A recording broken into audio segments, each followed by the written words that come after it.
નમસ્કાર વિદ્યાર્થી મિત્રો, 13 માર્ચ 2026ના કરંટ અફેરમાં આપનું હાર્દિક સ્વાગત છે. આઈએનએસ ત્રિખંડે કયા દેશના રાષ્ટ્રીય દિવસની ઉજવણીમાં ભાગ લીધો? જવાબ આવશે મોરિશિયસ.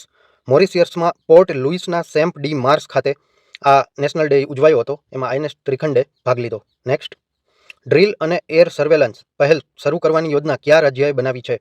સાચો જવાબ આવશે ગુજરાત. એનો હેતુ છે આપત્તિ વ્યવસ્થાપન, ડિઝાસ્ટર મેનેજમેન્ટ અને સુરક્ષાની દેખરેખને વધુ મજબૂત બનાવવી. નેક્સ્ટ, રાજકોષીય સ્વાસ્થ્ય સૂચકાંક 2026ની બીજી આવૃત્તિ કોણે જાહેર કરી? તો સાચો જવાબ આવશે મિત્રો નીતિ આયોગ. એના ઉપાધ્યક્ષ છે સુમન બેરી અને સીઈઓ છે શ્રીમતી નિધિ છિબ્બર. આમાં ઓડિશા પ્રથમ ક્રમે આવ્યું છે અને ગુજરાત ફ્રન્ટ રનર કેટેગરીમાં સ્થાન પામ્યું છે.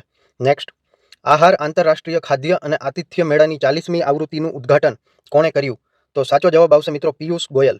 ભારત વ્યાપાર સંવર્ધન સંગઠન અને ખાદ્ય પ્રસંસ્કરણ ઉદ્યોગ મંત્રાલય દ્વારા નવી દિલ્હીના પ્રગતિ મેદાન ખાતે આવેલ ભારત મંડપમ ખાતે આ ઉજવાઈ ગયું અને ઇટાલી પ્રથમ વખત કન્ટ્રી પાર્ટનર તરીકે જોડાયું. નેક્સ્ટ, છેલ્લા 10 વર્ષમાં ભારતના અનાજ ઉત્પાદનમાં અંદાજે કેટલા ટકાનો વધારો થયો છે? તો સાચો જવાબ આવશે 44%. નેક્સ્ટ, એગ્રી ફૂડ સિસ્ટમ્સમાં મહિલાઓ પર વૈશ્વિક સંમેલન 2026નું ઉદ્ઘાટન કોણે કર્યું? તો સાચો જવાબ આવશે મિત્રો દ્રૌપદી મુર્મુ. નવી દિલ્હીના પૂસા કેમ્પસ ખાતે ભારતીય કૃષિ અનુસંધાન પરિષદ દ્વારા ઉજવવામાં આવ્યું હતું અને થીમ હતી ટ્રાન્સફોર્મિંગ એગ્રી ફૂડ સિસ્ટમ્સ, મહિલાઓના નેતૃત્વ દ્વારા ટકાઉ ભવિષ્ય. નેક્સ્ટ, અખિલ કેરળ ધીવર સભાના સુવર્ણ જયંતિ સંમેલનમાં કોણે ભાગ લીધો? તો સાચો જવાબ આવશે મિત્રો નરેન્દ્ર મોદી. કોચીના મરીન ડ્રાઈવ ખાતે ઉજવાઈ હતી અને એમાં કેરળમનું નામ જે બદલાવવામાં આવ્યું છે એનો પણ ઉલ્લેખ કરવામાં આવ્યો હતો. નોંધનીય છે કે આ સભામાં દ્રૌપદી મુર્મુ પણ હાજર રહ્યા હતા. નેક્સ્ટ, સ્વચ્છતા મોનિટરિંગને મજબૂત કરવા માટે સ્માર્ટ ડિજિટલ ટૂલ કોણે લોન્ચ કર્યું? તો સાચો જવાબ આવશે દિલ્હી કેન્ટોનમેન્ટ બોર્ડ. સ્વચ્છતા monitoring and automated reporting tool કહેવામાં આવે છે. રિયલ ટાઈમ ટ્રેકિંગ કરવા અને એઆઈ સક્ષમ એનાલિટિક્સ કરવા માટે એનો ઉપયોગ થશે.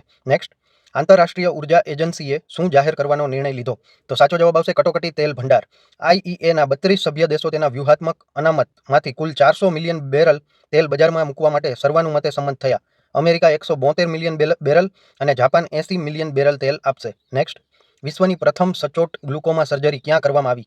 સાચો જવાબ આવશે મિત્રો આર્મી હોસ્પિટલ દિલ્હી. અને આ સર્જરી રોબોટિક સહાયની મદદથી કરવામાં આવી છે. ડેઇલી કરંટ અફેર ભણવાથી જો તમારા નોલેજમાં વધારો થયો હોય તો આ વિડીયોને લાઇક કરી દેજો, આ વિડીયોને શેર કરી દેજો અને તમે કઈ એક્ઝામની તૈયારી કરો છો એ કમેન્ટ મારી દેજો અને આ ચેનલને સબસ્ક્રાઇબ કરી દેજો. ધન્યવાદ.